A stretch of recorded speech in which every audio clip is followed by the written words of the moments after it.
Good morning. Start करिए આપણે વૃદ્ધિ દર।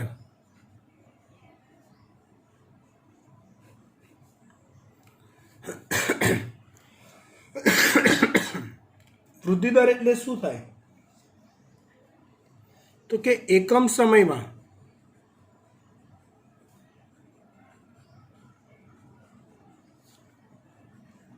વૃદ્ધિમાં થતા વધારાને વૃદ્ધિ દર કહેવાય છે। એકમ સમયમાં વૃદ્ધિમાં થતા વધારાને વૃદ્ધિ દર કહેવાય છે। આમ તો સિમ્પલ છે, દર એટલે સમય, વૃદ્ધિ એટલે એકમ સમયમાં થતી વૃદ્ધિ એટલે આગળ તમે જે વૃદ્ધિ ધારેલી હોય, નિયત માપેલી હોય, પછી તમે ચોક્કસ સમયગાળો નક્કી કરો, 2 દિવસ, 5 દિવસ, 15 દિવસનો, ને 15 દિવસનો સમયગાળો માપ્યા ગયા પછી ફરી પાછી વૃદ્ધિનું માપન કરો તો અગાઉની જે વૃદ્ધિ હતી એમાં જેટલો વધારો થયો, બરાબર, એ વધારાને સમયની સાપેક્ષે તમે જુઓ તો એને વૃદ્ધિ દર કહેવાય છે। હવે વૃદ્ધિ દરની આ જે પ્રક્રિયા હોય એ મુખ્યત્વે 2 પ્રકારે થાય। એક છે આંકડાકીય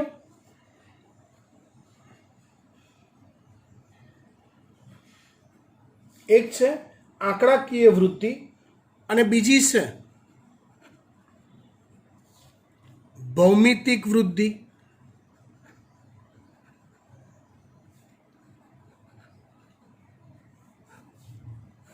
એક પ્રકાર છે આંકડાકીય વૃદ્ધિ, બીજો પ્રકાર છે ભૌમિતિક વૃદ્ધિ। હવે જે આંકડાકીય વૃદ્ધિ છે ને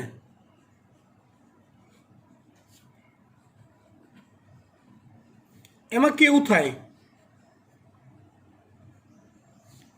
જે આંકડાકીય વૃદ્ધિ છે એમાં કેવું થાય કે વૃદ્ધિ દરમિયાન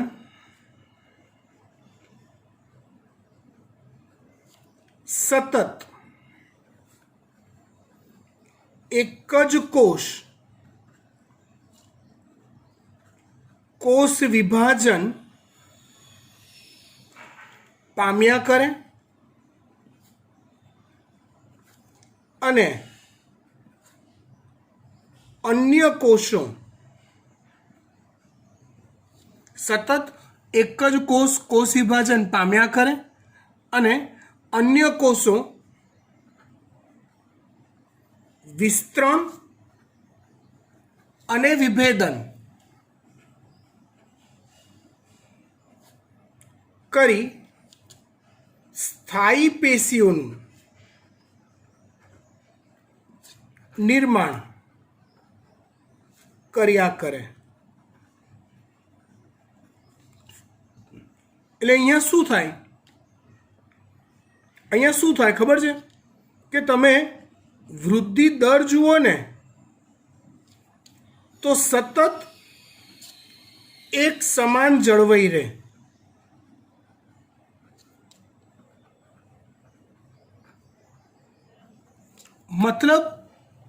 મતલબ શું, તો ધારો કે તમે વૃદ્ધિ માપન માટે 1 કલાકનો સમયગાળો નિયત રાખ્યો તો પહેલા કલાકમાં જેટલી વૃદ્ધિ થઈ હોય ને બીજા કલાકમાં એટલી જ વૃદ્ધિ થઈ હોય, ત્રીજા કલાકમાં પણ એટલી જ વૃદ્ધિ થઈ હોય।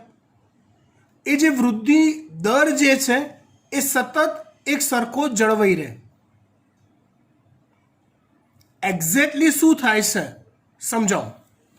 અને આ રીતે સમજી શકાય કે ધારો કે આ એક કોષ છે,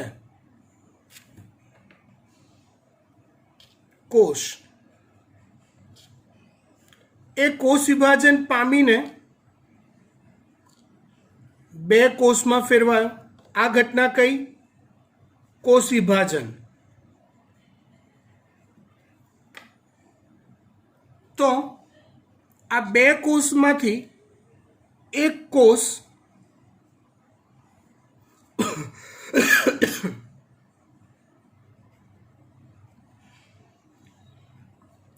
કોષ વિભાજન પામે છે,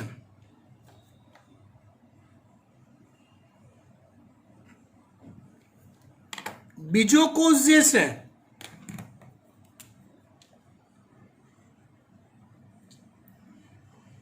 એ વિસ્તરણ પામે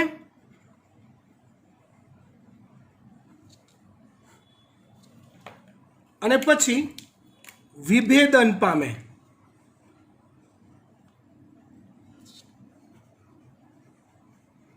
સ્થાયી પેશીમાં ફેરવાઈ જાય એ હવે વિભાજન કરે નહીં. ઇન શોર્ટ, હવે કોષ વિભાજનથી આ બે કોષો નવા બન્યા, સમજો બરાબર. તો એ બે કોષોમાંથી કોઈ એક કોષ આગળ કોષ વિભાજન કરે,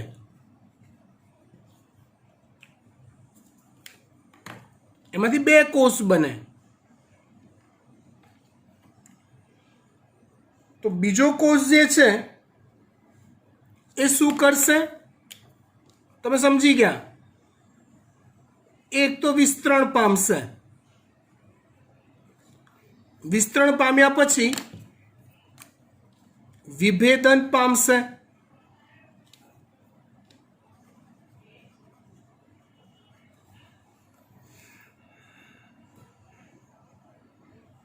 અહીંયા ધારો કે તમે એવું વિચારો કે વૃદ્ધિ માટે જવાબદાર ઘટના અને કોષ વિભાજન લઈ લો. આ કોષને એકમાંથી બે બનવા માટે કોષ વિભાજનની પ્રક્રિયા સંપૂર્ણતઃ પૂર્ણ થવા માટે ધારો કે 1 મિનિટનો સમય લાગતો હોય, ધારો કે 1 મિનિટનો સમય લાગતો હોય, તો તમે 1 મિનિટ પછી, 2 મિનિટ પછી, 3 મિનિટ પછી, 4 મિનિટ પછી, 5 મિનિટ પછી, 6 મિનિટ પછી સતત વૃદ્ધિનું જો માપન કરો તો વૃદ્ધિ દર એનો એ જ રહે. કેમ? કેમ કે વૃદ્ધિ માટે જવાબદાર ઘટના છે કોષ વિભાજન. તો દરેક મિનિટોના અંતે કોષ વિભાજન પામતા કોષોની સંખ્યા, તો કે જે પહેલી મિનિટના અંતે હતી ને એ જ સંખ્યા છેલ્લી મિનિટના અંતે છે. કેમ કે વિભાજન પામતા કોષોની સંખ્યા એક જ છે. બીજા નવા રચાયેલા કોષો જે છે, બાકીના નવા રચાયેલા કોષો જે છે એ વિભાજન પામતા નથી, વિસ્તરણ અને વિભેદન પામે છે. આવી વૃદ્ધિ જે છે ને આંકડાકીય વૃદ્ધિ કહેવાય. આવી વૃદ્ધિને કહેવાય આંકડાકીય વૃદ્ધિ.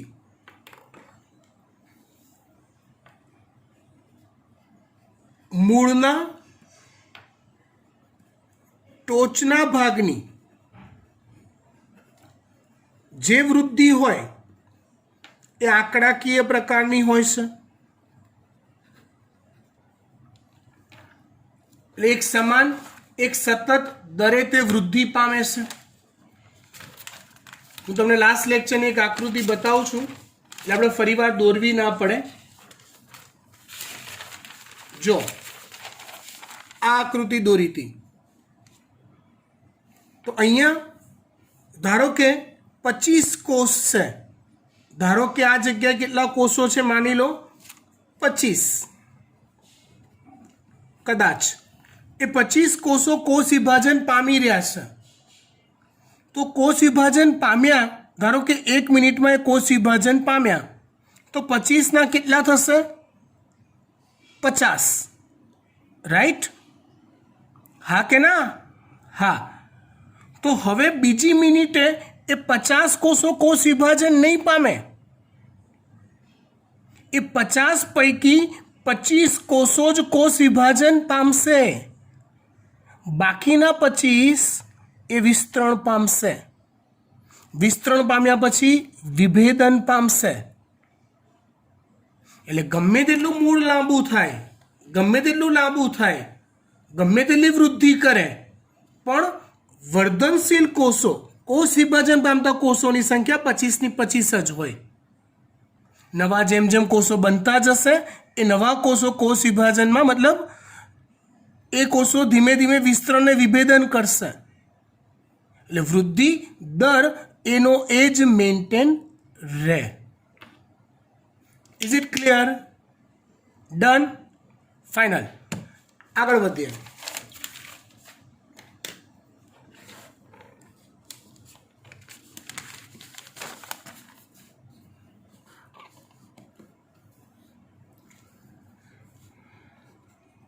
તમે આંકડાકીય વૃદ્ધિનો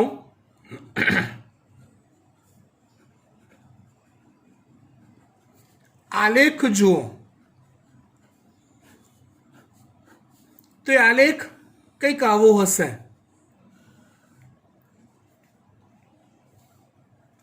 અહીંયા સમય, અહીંયા આવશે ધારો કે વનસ્પતિની લંબાઈ. તો આવી વૃદ્ધિ એક સમાન દરે થાય છે, એક સમાન દરે. આમ આલેખ સીધો બને છે. શેનો? આંકડાકીય વૃદ્ધિનો.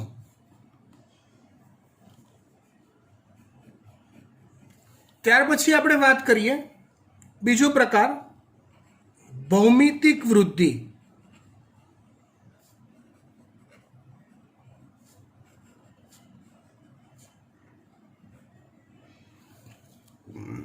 કઈ વૃદ્ધિ? ભૌમિતિક વૃદ્ધિ. ભૌમિતિક વૃદ્ધિમાં શું થાય? તો કે વૃદ્ધિ દરમિયાન રચાતા દરેક નવા કોષ વિભાજનની ક્રિયામાં સંકળાય છે.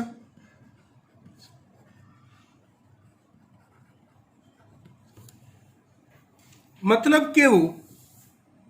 તમે આગળની ઓલી જે તમને સ્ટ્રક્ચર બનાવીને બતાવ્યું ને, આ એની સાથે સરખામણી કરજો. ધારો કે આ કોષ છે, એ કોષ વિભાજન પામ્યો, 2 કોષ બન્યા.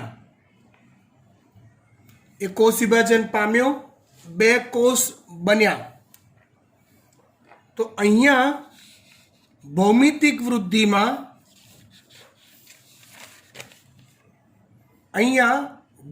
વૃદ્ધિમાં એ બંને કોષો હવે કોષ વિભાજન પામશે અને 4 કોષ બનશે. આગળ 4 કોષ વિભાજન પામશે.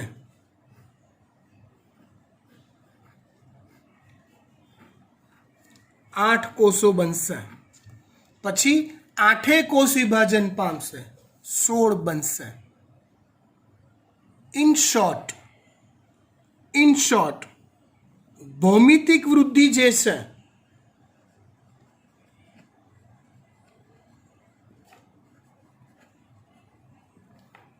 નો દર શરૂઆતમાં ધીમો હોય છે. કેમ કે જો અહીંયા ધારો કે કોષ વિભાજન માટે 1 મિનિટ તમે ધારી લો, બરાબર? તમે પહેલી મિનિટે તમે વૃદ્ધિ દર ચકાસો તો 1 માંથી 2 થયા હોય.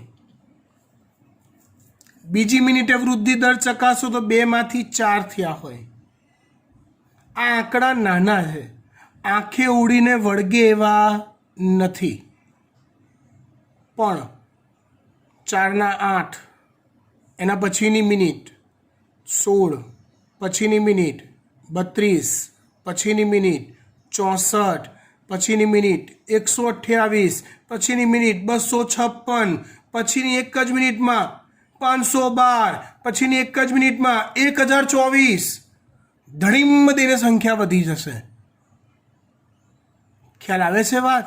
કેમ કે રચાતા બધા જ કોષો કોષ વિભાજન કરે છે. એટલે પહેલી 1 મિનિટમાં 1 ના 2 થયા, 2 ના 4 થયા, તો તમને એને વધારો નોંધમાં ના લો એવો ધીમો લાગે. પણ જ્યારે 1 મિનિટ એવી આવી કે જેમાં 256ના સીધા 512 થઈ ગયા, 512ના એના પછીની મિનિટમાં સીધા 1024 થઈ ગયા, ઓ બાપરે!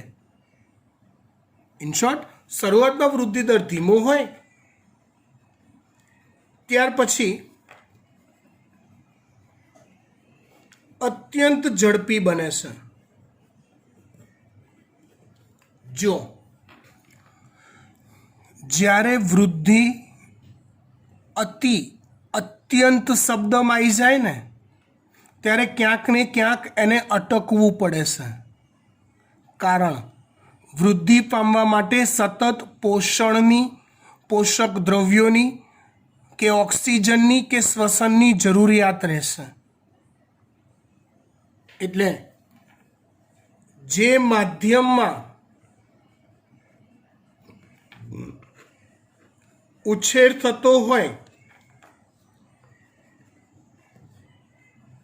ત્યાં પોષક દ્રવ્યોની ઉણપ અથવા ખેંચ સર્જાય. એટલે આથી અંતે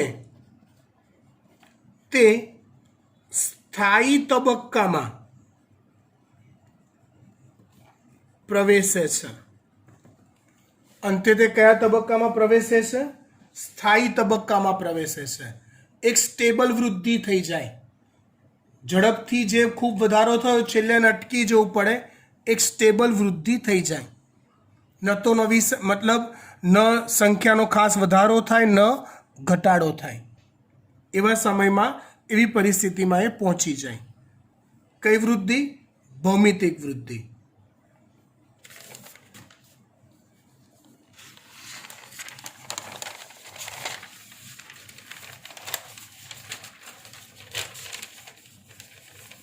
આગળ વાત કરીએ, એક જ મિનિટ.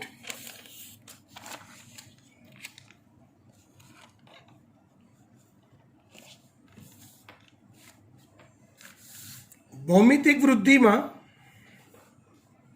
પ્રયોગશાળામાં કોઈ બેક્ટેરિયાનો ઉછેર કરાતો હોય તો એ ઉછેર એ ભૌમિતિક વૃદ્ધિનું ઉદાહરણ છે. પ્રયોગશાળામાં કોઈ બેક્ટેરિયાનો ઉછેર કરાતો હોય તો એ ઉછેર એ ભૌમિતિક વૃદ્ધિનું ઉદાહરણ છે.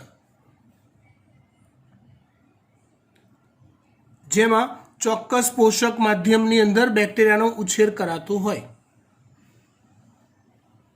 હવે થોડુંક બહારનું શીખવાડું. સમજો, ખાલી સમજો. મનુષ્યમાં જ્યારે ગર્ભ વિકાસ થતો હોય તો એના શરૂઆતના તબક્કામાં યાદ કરો, તમને ખબર હોય તો ઓલું ફલિતાંડ હોય, ફલિતાંડ. પછી ઓલું વિખંડન થઈ એકમાંથી બે કોષ બને, બેમાંથી ચાર બને, તમને ખબર હોય તો, રાઈટ. એમાંથી 8 બને, 16 બને. પછી આવી આગળ જતા ઓલી ગર્ભકોષ્ઠ કોથળી બને.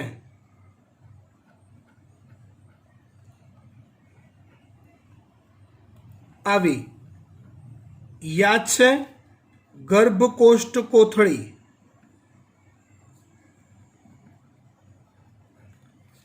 ત્યાંથી પછી ઓલું ગર્ભ સ્થાપન થાય. ત્યાંથી પછી ઓલું ગર્ભ સ્થાપન થાય. ગર્ભ સ્થાપન થયા પછી ઓલા આંતરિક કોષ સમૂહમાંથી 3 ગર્ભ સ્તરો બને. તો બેટા સમજો, જ્યાં સુધી આ ગર્ભ સ્તરો બને ને ત્યાં સુધીની આપણી જે વૃદ્ધિ છે ને, આ વૃદ્ધિ એ ટોટલી ભૌમિતિક વૃદ્ધિ હોય છે.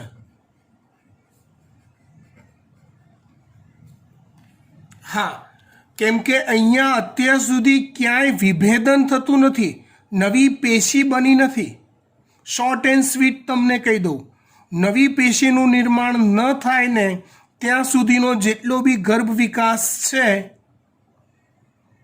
એ બધો ભૌમિતિક વૃદ્ધિ આધારિત હોય છે.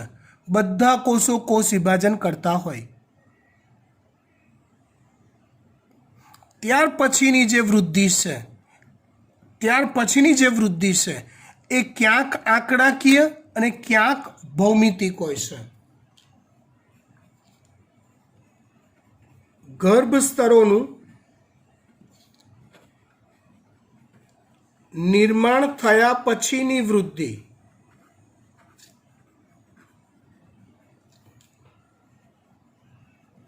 ક્યાંક આંકડાકીય હોય અને ક્યાંક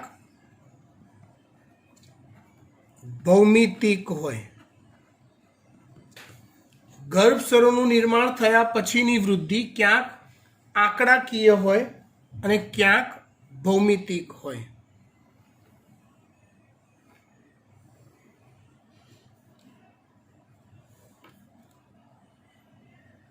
હવે સમજો, આવી વૃદ્ધિનો આલેખ, કઈ વૃદ્ધિનો? ભૌમિતિક વૃદ્ધિનો.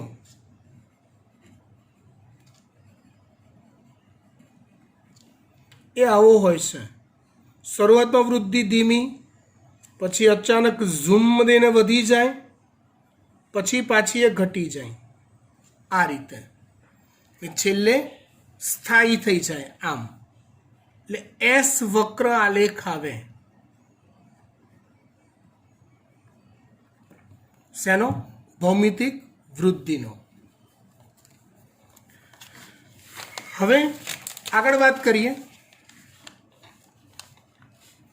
બંને વૃદ્ધિ માપનનું સૂત્ર તમને શીખવાડીશ ને, એટલે તમને ખબર પડી જશે. આંકડાકીય વૃદ્ધિમાં થતો વધારો એ સરવાળામાં વધારો થાય, અને ભૌમિતિક વૃદ્ધિમાં થતો વધારો જે છે ને, એ ગુણાકાર અને ઘાતમાં થતો વધારો થાય. સૂત્ર કંઈક આપણે જોઈએ. આ સૂત્ર તમને આવડવું જોઈએ. આંકડાકીય વૃદ્ધિનું માપન તો આ સૂત્ર દ્વારા થાય. LT is equal to L0 plus RT, plus આવ્યું અહીંયા, જ્યાં LT બરાબર T સમયે વૃદ્ધિ. મતલબ જ્યારે તમે વૃદ્ધિનું માપન કરો છો એ સમયે થયેલી વૃદ્ધિ. L0 એટલે શરૂઆતની વૃદ્ધિ. જ્યારથી તમે વૃદ્ધિની માપનની શરૂઆત કરી ત્યારે પહેલાં તમારે માપવું પડે. ચોક્કસ સમયગાળા પછી તમારે ફરીવાર માપવું પડે, રાઈટ? તો ફરીવાર માપો છો એ અહીંયા એ શોધી રહ્યા છીએ. શરૂઆતની વૃદ્ધિ આપણે લખી. R બરાબર વૃદ્ધિ દર અને સ્મોલ t બરાબર સમય.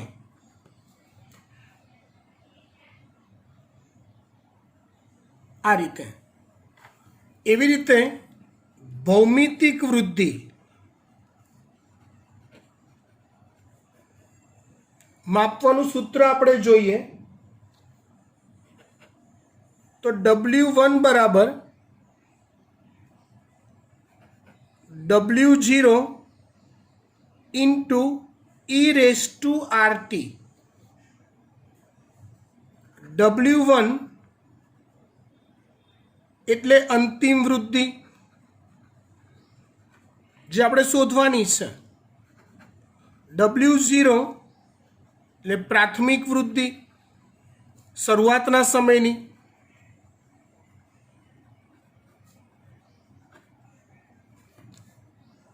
E છે અચળાંક છે. R વૃદ્ધિ દર અને T સમય. મતલબ ઘાતમાં છે વધારો. એટલે ઓબ્વિયસલી આના કરતાં જો જે સેમ આંકડા આમાં આવતા હોય એવા સેમ આંકડા જો આની અંદર આવતા હોય તો જવાબ અનેક ગણો મોટો આમાં થાય. શેમાં થાય? ભૌમિતિક વૃદ્ધિમાં થાય. બરાબર. અહીંયા આપણે આ વાતની ચર્ચા પૂરી કરીએ છીએ. બીજા બે શબ્દો સમજીએ. સાપેક્ષ વૃદ્ધિ અને નિરપેક્ષ વૃદ્ધિ.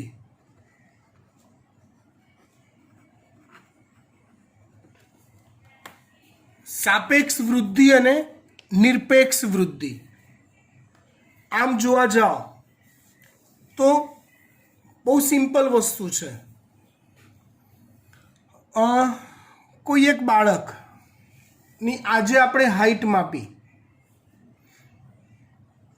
6 મહિના પછી ફરી પાછી આપણે એ જ બાળકની હાઈટ માપીએ છીએ તો એની હાઈટમાં ધારો કે 1 ઇંચનો વધારો થયો. આ જે આંકડા તમે શોધો છો એ નિરપેક્ષ વૃદ્ધિ ના કહેવાય. એ બાળકની વૃદ્ધિની સરખામણી તેની પોતાની જ અગાઉની હાઈટ સાથે તમે કરી. પણ તમે એક સાથે બે બાળકને વિચારો. 6 મહિના પછી બંનેની હાઈટનો વધારો તમે જુઓ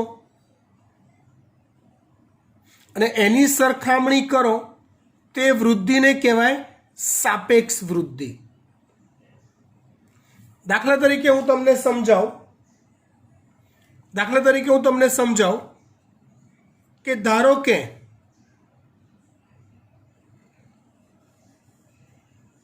આ એક પર્ણ છે, એનું એક ક્ષેત્રફળ માપ્યું તો એ આશરે 50 સેન્ટીમીટર સ્ક્વેર છે. ધારો કે એકમ સમય પછી હું ફરીવાર એની વૃદ્ધિ માપું છું તો લાલ પેનથી જે ડ્રો કરું છું ને એની વૃદ્ધિમાં થયેલો વધારો છે.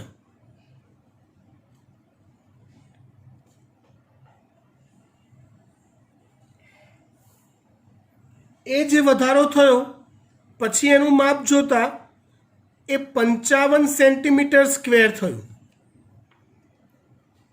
કેટલું થયું? 55 સેન્ટીમીટર સ્ક્વેર થયું. એટલે આપણે શું કહીએ, જો હું આની નિરપેક્ષ વૃદ્ધિ જોવા જાઉં, કેવી વૃદ્ધિ જોવાની? નિરપેક્ષ વૃદ્ધિ જોવા જાઉં તો 5 સેન્ટીમીટર સ્ક્વેર જે તમે ચોક્કસ સમયગાળો લીધો છે એ સમયગાળામાં 5 સેન્ટીમીટર સ્ક્વેર એની વૃદ્ધિ થઈ કહેવાય. હવે હું એક બીજું પર્ણ લઉં, સમજો બરાબર.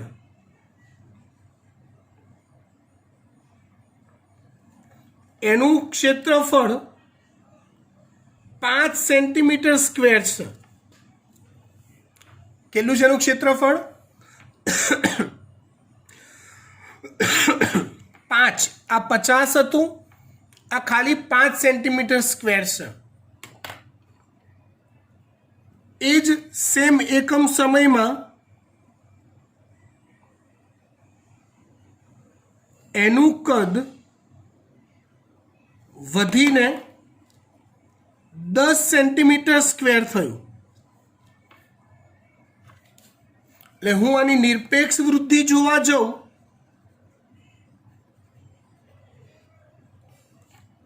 તો 5 સેન્ટીમીટર સ્ક્વેર જ કહેવાય.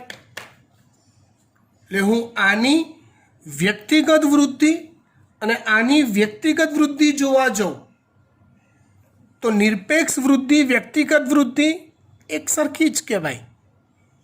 5 સેન્ટીમીટર સ્ક્વેર ચોક્કસ સમયે.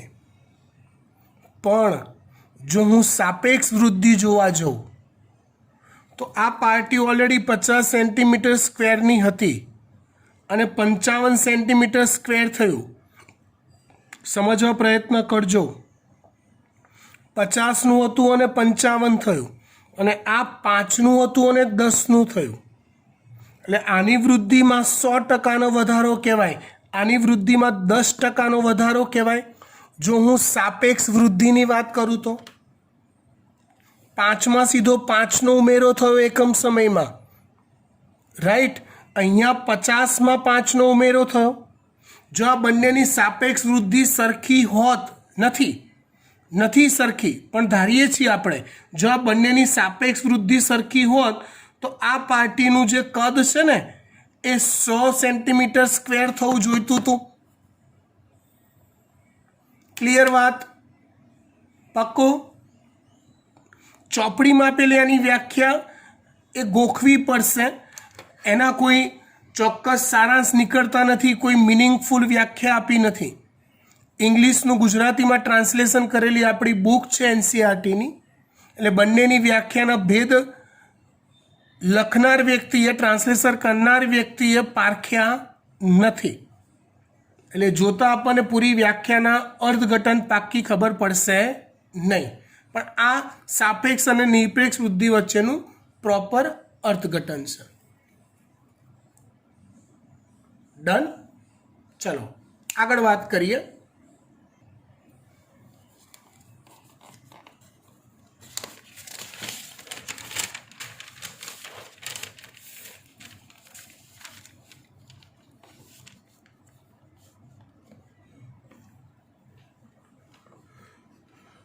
વાત કરીએ આપણે વૃદ્ધિ માટેની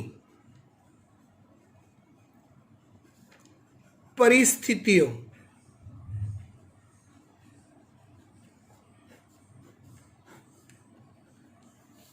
બરાબર? આ ટોપિક આપણે સંપૂર્ણપણે ગુપચાઈ મારીએ છીએ. તમને સમજૂતી આપી દો. આને સીધી ભાષામાં કહેવાય વૃદ્ધિ પર અસર કરતા પરિબળો. હું ખાલી ટાઇટલ લખીશ ને દોસ્તો, એના જવાબ તમને ઓટોમેટિક ખબર પડી જશે. એક આવે તાપમાન. હવે આમાં શું સમજાવવાનું? નિયત તાપમાન હોય તો વૃદ્ધિ સારી થાય. તાપમાન ઓછું હોય નિયત કરતાં તો વૃદ્ધિ ધીમી પડી જાય. નિયત કરતાં તાપમાન ઊંચું હોય તો વૃદ્ધિ ધીમી પડી જાય. બરાબર? એવા જ બધા પરિબળો છે. પાણી, ઓક્સિજન, પોષક દ્રવ્યો, સૂર્યપ્રકાશ, આવા બાહ્ય પરિબળો અસર કરે. એ સિવાય રોગકારક સ્થિતિ, કોઈક ફૂગનો કે કોઈક વાયરસનો ચેપ લાગે તો એ સમયે ઓબ્વિયસલી વૃદ્ધિ ઘટી જાય. તંદુરસ્ત હોય, કોઈ ચેપ ના લાગ્યો હોય તો વૃદ્ધિ ઝડપી થાય. આ સિવાય અંતઃસ્ત્રાવોની અસર,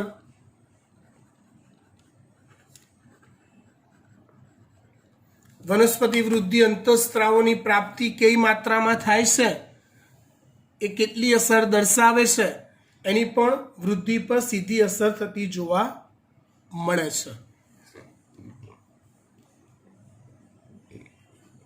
ત્યાર પછી વાત કરીએ આપણે વિભેદન,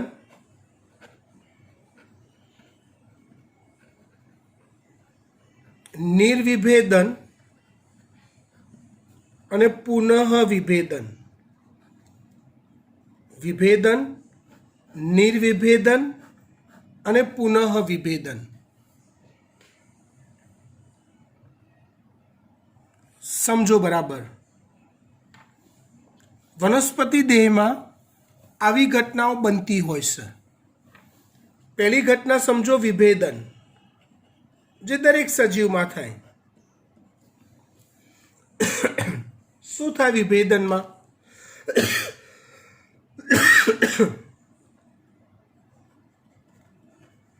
તો કે કોષ વિભાજન પામતા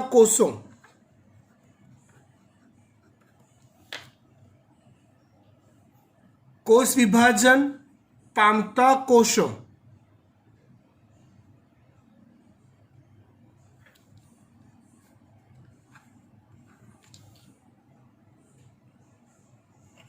પોતાની વિભાજન ક્ષમતા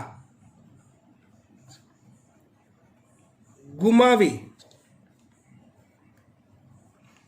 ચોક્કસ કાર્યને અનુલક્ષીને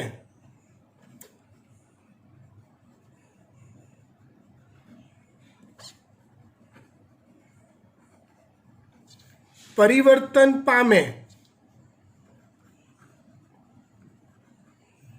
તે ક્રિયાને વિભેદન કહેવાય.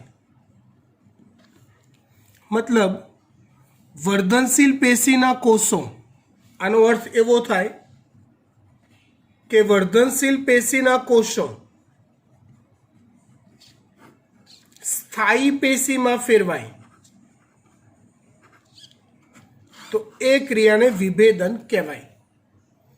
વર્ધનશીલ પેશીના કોષો સ્થાયી પેશીમાં ફેરવાય તો એ ક્રિયાને વિભેદન કહેવાય.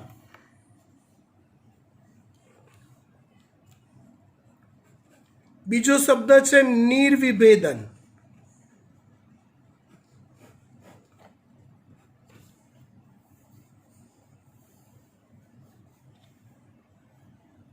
નિર્વિભેદન એટલે શું?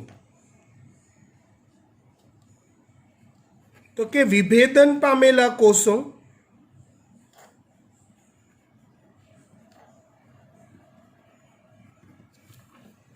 કયા કોષો? તો વિભેદન પામેલા કોષો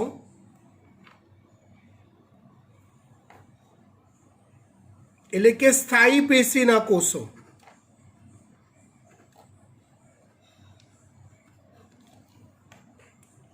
એ પુનઃ વિભાજન ક્ષમતા પ્રાપ્ત કરે, પુનઃ વિભાજન ક્ષમતા પ્રાપ્ત કરે તો તે ક્રિયાને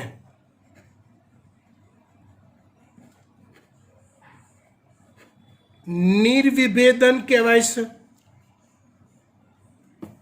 તો તે ક્રિયાને નિર્વિભેદન કહેવાય છે.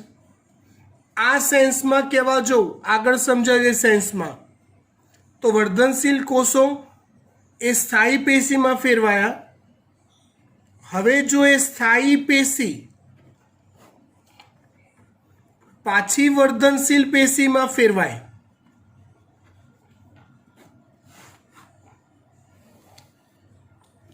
તો એ ક્રિયાને નિર્વિભેદન કહેવાય. તો એ ક્રિયાને નિર્વિભેદન કહેવાય.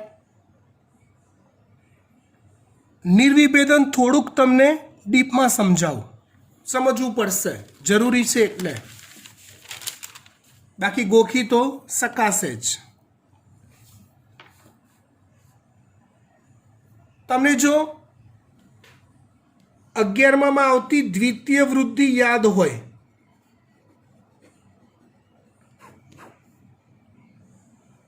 યાદ કરો.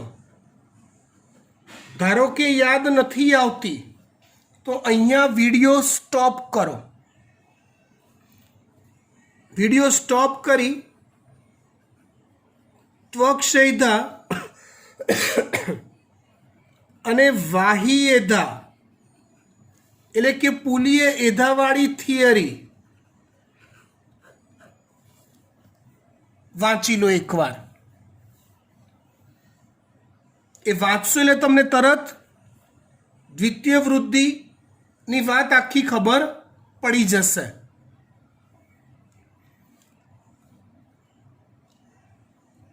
નીટ આનું જ નામ છે કે જ્યારે લેક્ચર ચાલતો હોય કોઈક શબ્દ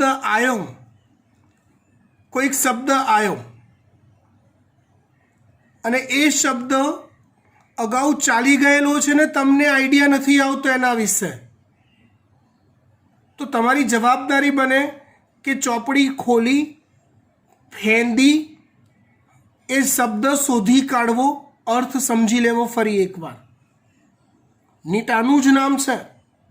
એમસીક્યુ સોલ્વ કરવા બેઠા અને જો યાદ ના આવ્યું, હા, તો એ બધા જ શબ્દો શોધવા માટે મંડી પડો, એક સાથે એક સમય બધું યાદ રાખતા થઈ જાઓ, એનું નામ જ નીટ. બીજું કશું જ એક્સ્ટ્રા છે નહીં. એનીવે આપણે સમજી રહ્યા છીએ નિર્વિભેદન. તો હું દ્વિતીય વૃદ્ધિ સમજાવું છું તમને નિર્વિભેદનના ઉદાહરણમાં. તમને જો યાદ હોય તો પેલા સૂર્યમુખી પ્રકાંડમાં હું ત્વક્ષૈધાનું ઉદાહરણ આપું છું. એમાં ઓલું આ પ્રકાંડનું અધિસ્તર હોય, પછી ઓલું બાહ્યક હોય. તો જો બેટા,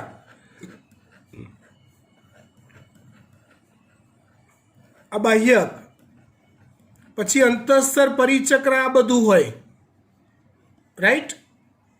તો આ મૃદુતક પેશી છે, આ પણ મૃદુતક પેશી છે, એટલે સ્થાયી પેશીઓ જ છે આ બધું. હવે ત્વક્ષૈધાનું જ્યારે નિર્માણ થાય ને ત્યારે બાહ્યકના કેટલાક કોષો વર્ધનશીલ બને છે. આવું વાક્ય તમને ચોપડીમાં મળશે. શું મળશે વાક્ય તમને? બાહ્યકના કેટલાક કોષો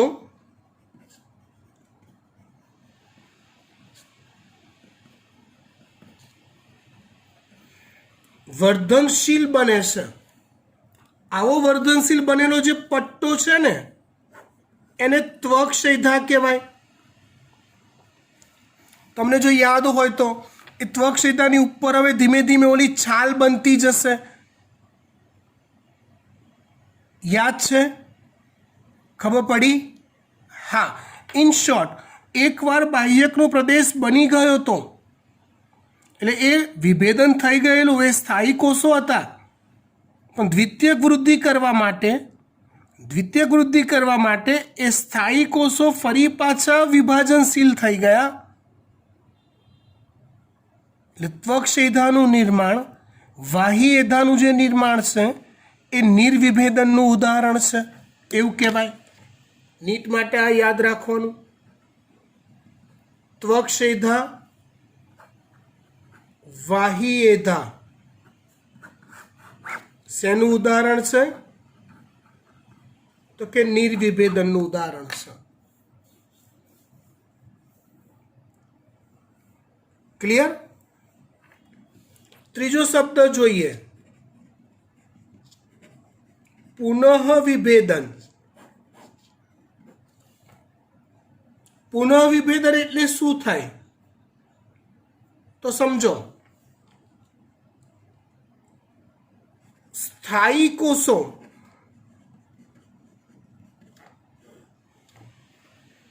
જો વર્ધનશીલ બન્યા તો એને નિર્વિભેદન કીધું. અને વર્ધનશીલ બનેલા પછી થોડીક વૃદ્ધિ કરી ફરી પાછા સ્થાયી બની ગયા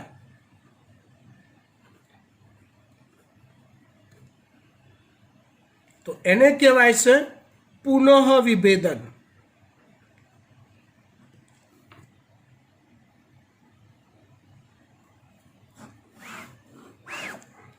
એને પુનઃવિભેદન કહેવાય. અહીંયા તમે જુઓ, ત્વક્ષૈધા બની ગઈ, નિર્વિભેદન થઈને ત્વક્ષૈધા બની ગઈ. હવે ત્વક્ષૈધામાં કોષ વિભાજન થયા કરે અને પછી આગળ છાલ બને, ત્વક્ષા બને, નીચે ઉપત્વક્ષા બને.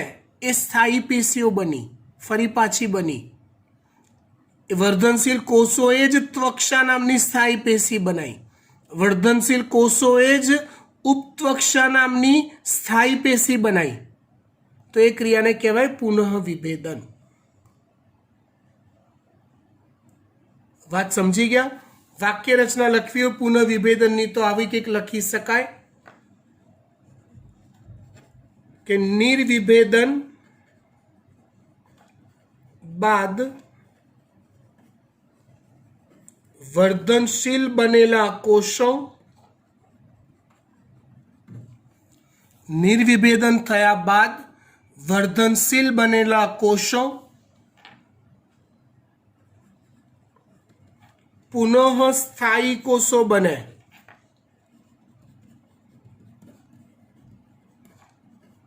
તે ક્રિયાને પુનઃ વિભેદન કહે છે. એ ક્રિયાને પુનઃ વિભેદન કહે છે. બરાબર, આટલે સુધી રાખીએ છીએ. હોમવર્ક હું તમને પાછલા પેજ પર લખીને આપું છું. તમારે કઈ રીતે કરવાનું છે એ તમારે બીજા કોઈને પૂછવાની જરૂર ના પડે, તમે જાતે સમજી શકો. એટલે આ હોમવર્કવાળા પેજનો તમે સ્પેશિયલ ઉપયોગ કરજો, વાંચજો શું હોમવર્ક છે તે. હા, હોમવર્કમાં જો કઈ કઈ થિયરી ચાલી, તો વૃદ્ધિ દર, રાઈટ, વૃદ્ધિ દર પછી ચાલી વૃદ્ધિ માટેની પરિસ્થિતિઓ,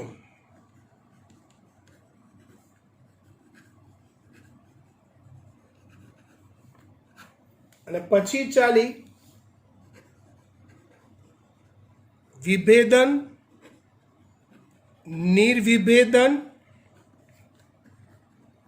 પુનઃ વિભેદન. બરાબર, આટલી થિયરીઝ ચોપડીમાંથી વાંચવી, MCQ વાળા પોઈન્ટ હાઇલાઇટ કરવા, અને તમે આવું કર્યું છે એનું પ્રૂફ ફોટા પાડી ગૂગલ ક્લાસરૂમમાં અપલોડ કરવું. પછી એકવાર એ થિયરીઝ, આ ત્રણે ત્રણ મોઢે કરી લખવી. એકવાર એ ત્રણે ત્રણ થિયરીઝ મોઢે કરીને લખવી. કેટલી વાર લખવી? એક જ વાર લખવી. બરાબર. એક બીજું હોમવર્ક આપવામાં આવે છે, અલગ ટાઈપનું છે, ધ્યાન આપજો.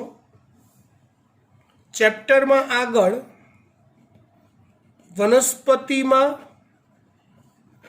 વૃદ્ધિ નિયામકો નામની થિયરી છે, જેમાં ઓક્ઝિન, જિબ્રેલિન, સાયટોકાઇનિન, ઇથિલિન અને એબ્સિસિક એસિડ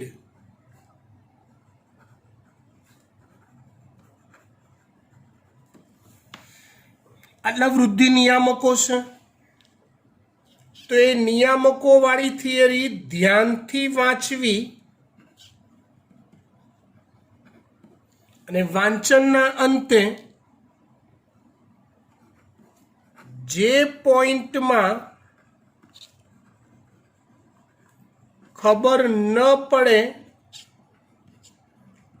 તે પોઈન્ટ નીચે અંડરલાઈન કરી, નીચે લખો કે અંડરલાઈન એક જ કહેવાય, અંડરલાઈન કરી એવા પોઈન્ટ્સના ફોટો લઈ ગ્રુપમાં,